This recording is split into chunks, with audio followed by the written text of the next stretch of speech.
Ay, no, ¿cómo A crees, ver, espérame, Charlie? si no es lo que yo diga.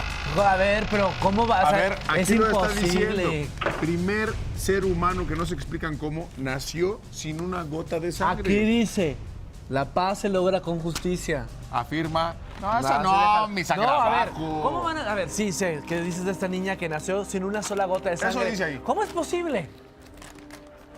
No te creo nada. Pues no creo que sea posible, pero sí es posible porque si dice aquí no nos van a mentir. No, y todavía dice que sobrevivió. Y sobrevivió, pero sin una gota de sangre, ¿cómo? O sea, Ah, No mira, sé. por esto es un caso.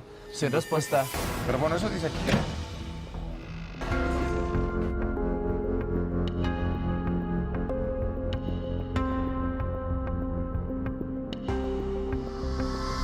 Muchas veces la naturaleza suele enfrentar a la ciencia a situaciones casi incomprensibles. Otras se ríe en su propia cara demostrándole que no tenemos nada asegurado.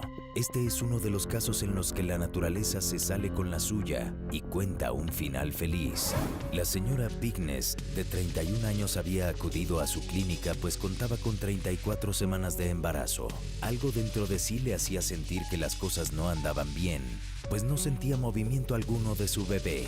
Al llegar al hospital, los médicos la enviaron de inmediato al quirófano y le practicaron una cesárea de emergencia. Tras varias horas de operación, la señora dio a luz a una hermosa niña, a quien nombró Macy. En cuanto la pequeña Macy llegó a este mundo, fue puesta en terapia intensiva, ya que era extremadamente débil y pálida. Los médicos le practicaron de inmediato todo tipo de exámenes y pronto dieron con la respuesta. La madre se quedó helada al escuchar el diagnóstico. Su pequeña hija había nacido sin una sola gota de sangre en el cuerpo.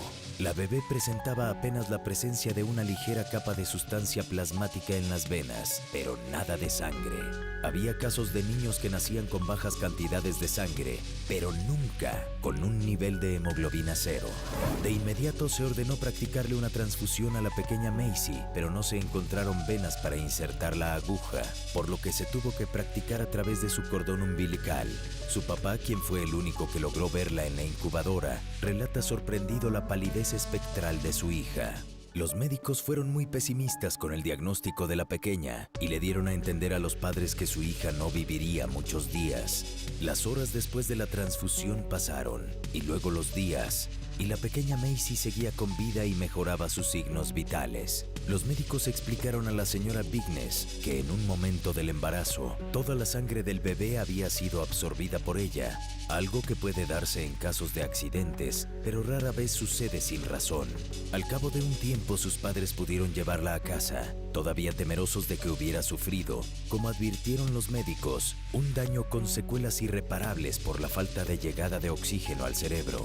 El círculo del miedo comenzó a cerrarse cuando a los 15 meses de vida, Macy pronunció su primera palabra, papá. 4 años más tarde, Macy, la niña que nació sin sangre, comenzó a asistir a la guardería. Aún ahora la ciencia busca una explicación acerca de lo sucedido.